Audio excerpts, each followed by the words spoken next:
made one more video before, and in that video we have seen how a company from Wasifema, United Arab Emirates is supplying ballistic steel which has got no brand name and no steel mill. After this video, 3-4 other armoring companies called me and they said that this steel is supplied to them for almost 1 year, 1.5 years. And I am surprised why nobody could identify this problem earlier. The reason is that these armoring companies are sending their ballistic steel for laser cutting, and the places where it is been laser cut, they don't know what is ballistic steel. They are not from this field. They are either doing some fit-out work or interior work, and whenever they don't have any other work, they will just cut the ballistic steel with the same parameters of milestone. But here in Semaar, as you can see behind me, we have 3 laser cutting machines, 2 meter by 6 meter, 2 fiber laser, 1.5 meter by 3 meter, 1 CO2 laser. And we have a standard operating procedure for every ballistic steel plate which we cut here. Let us understand from our QC manager Afzal, what is this SOP? Let's go and see that. Okay, this is the complete ballistic steel stock what we have in our yard. You can see all type of different ballistic steel here, stock and kept as per the size, as per the brand and as per the protection level. So this is a complete range of ballistic steel coming. So whenever any ballistic steel is coming inside the plant, either for our stock or for laser cutting, we have to follow the SOP, standard operating procedure what I was referring to. Let's go and talk to Afzal now. What is this procedure?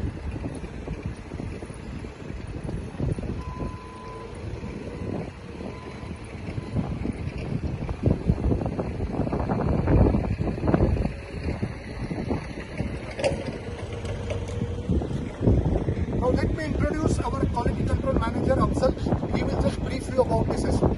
Afzal, please. Right. In Semaar, we are ISO 9001-2014 certified company. We have an incoming material inspection report. So everything is linked to ERP system and everything works on online.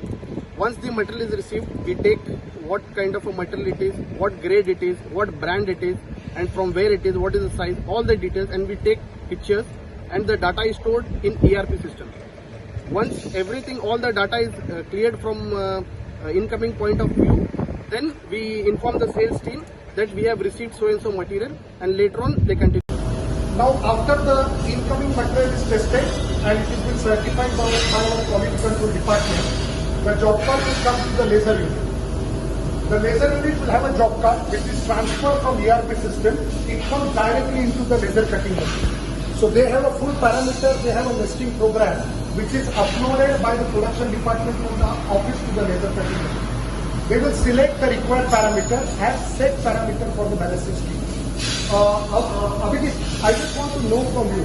Many people are saying that we charge little bit higher for the laser cutting, or our rates are little higher from the other companies. So what is the reason? We will cut in. We can get both sheet ballistic and mild steel. We can get the same parameter, but the same parameter we are using in ballistic also. The hardness is problem, the quality is the problem, and the finish also. I see. So what Abhijit means to say is that if we change the parameters of ballistic steel to mild steel, we can cut ballistic steel faster and we can give it at cheaper price and we can give faster delivery also. But at the same time, ballistic steel is not like mild steel. It means that the property, the hardness of the ballistic steel will not be uniform as per the OEM, original material at the cutting edge. So let's go and see now how do we ensure that hardness in the cutting edge. Now it is very important for us to check that the hardness on the laser cutting edge where we do the laser cutting should be more than the minimum required hardness to stop the ballistic, to have the ballistic property and stop the bullet. So Afzal will tell you now how we do this and how we measure it. Every day 2 to 3 samples, we take the sample, and if you see, this is the cutting area. So we need to check whether the hardness is maintained or not. So once the cutting is done, we check it through the King's hardness tester, which is used worldwide with all the mills. So we have a chart, and according to the impression, we have a microscope. With that we check, and we confirm that whether the hardness is beyond the acceptable criteria or not. After the laser parts are cut, we do a complete segregation of all the parts, and every one kit is separately packed. Whether it is ballistic steel, mild steel, it will be separately packed, and every pallet like this will have a packing list where you will find customer name, the brand name, the steel mill name, the heat number, and all the part details what we have cut. You can see it here.